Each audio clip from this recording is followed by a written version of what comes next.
बोले मांगी क्या जी? अरे राम सखा तब नाब मंगाई ये चढ़ाई बड़े रघुराई। राम सखा जब नाब चढ़ाई, राम सखा जब नाब मंगाई चढ़ाए चढ़े रघुराई। हो राम सखा तब नाब मंगाई, राम सखा तब नाब मंगाई ये चढ़ाई चढ़े रघुराई। ये चढ़ाई चढ़े रघुराई। राम सखा जब नाब मंगाई, राम सखा तब नाब मंगाई चढ़े रघुराई।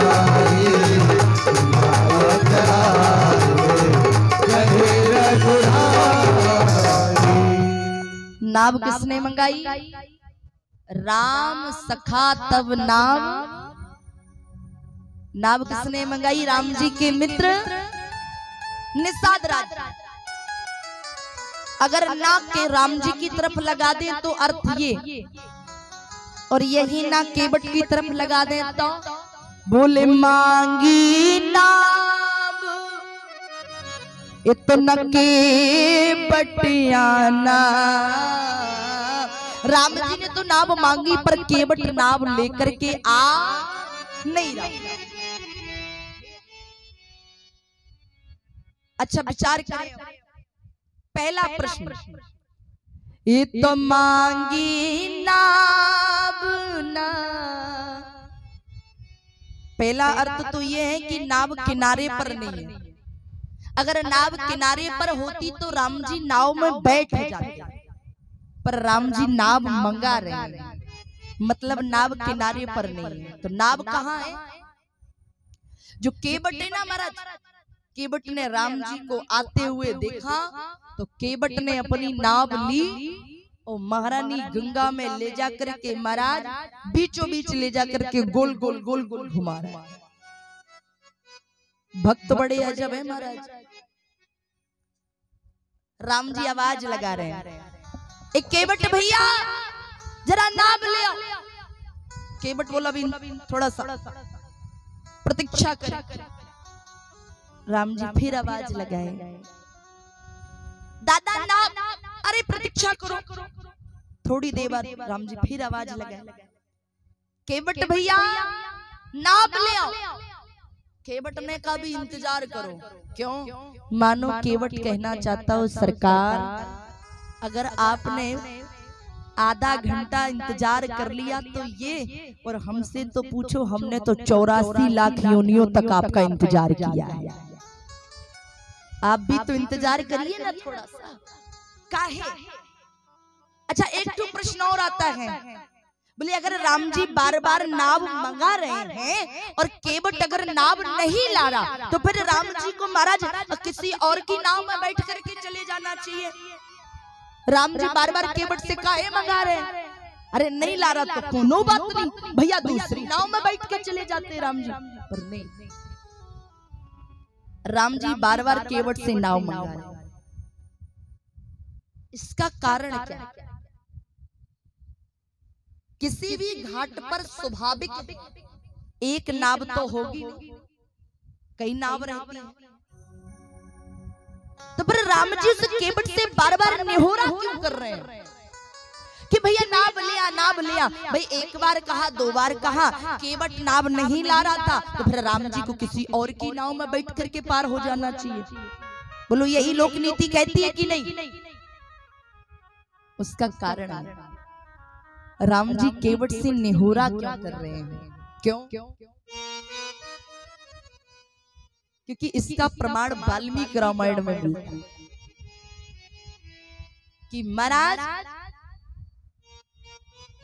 जिस वक्त श्री राम जी निषाद राज्य के साथ जब रात्रि में बैठे हुए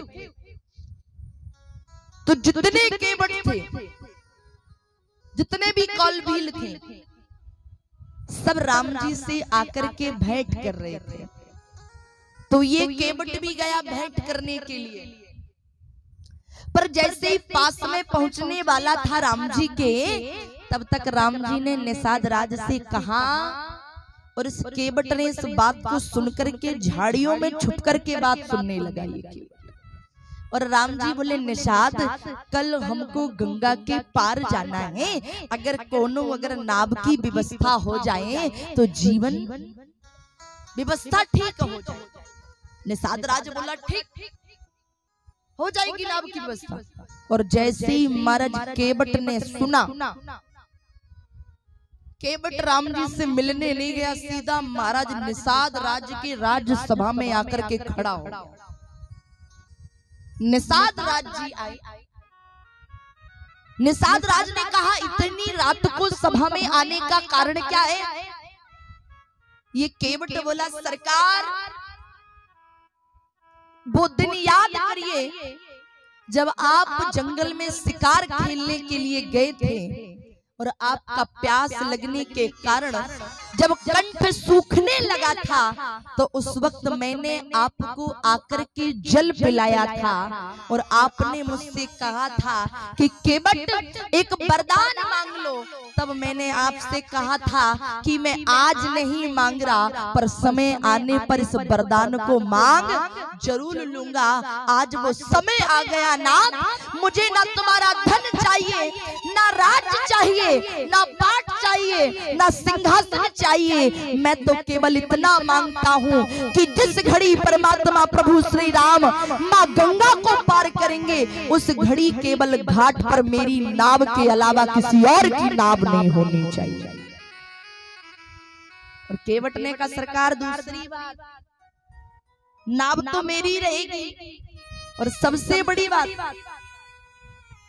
राम जी से मैं कुछ भी कहूं या कुछ भी राम जी मुझसे कहें, आप बीच में बोलिएगा मत। तो आप पूरा केवट संवाद पढ़ के देख लीजिएगा। राम जी और केवट की हुई है, बेचारा निषाद तो चुपचाप खड़े रहे, इसलिए नाव दूसरी नहीं है। भैया सही बात है। अब कोई एक ही चीज हो महाराज, तो फिर व्यक्ति भाव तो बड़ा खाता है। राम जी फिर बोले, एक केवट दादा तनिक नाव ले आओ। अब तो केवट महाराज भाई नाव में खड़ा होके बोला ऐसे हाथ करके, ए राम जी सुनो, बोल कहे हूँ तुम्हार, ये हमसे बार बार ना कहो नाव ले आओ, नाव ले आओ, नाव ले आओ। काहे? बोले कहे हूँ तुम्हारे मर्मों में जाना, बोले तुम्हारा सब मर्म जानता हूं। और जैसी मर्म का कहा, बगल में खड़े लक्ष्मण जी की भौएं महाराज टेढ़ी हो गई। लक्ष्मण जी बोले, जिन परमात्मा का मर्म, जिन राम जी का मर्म ब्रह्मा विष्णु महेश ना जान पाए, और ब्रह्मा विष्णु महेश तो छोड़ो जी, तो अरे जो कछु चेहरे तेरा चा भगवाना, लक्ष्मण हो जे मरम, जो कछु चेहरे तेरा चा भगवाना, लक्ष्मण हो जय मरम जाना। जो कछु चेहरे भगवाना, जय जय सीताराम रे। जो कछु चेहरे तेरा भगवाना, लक्ष्मण हो मरम जाना।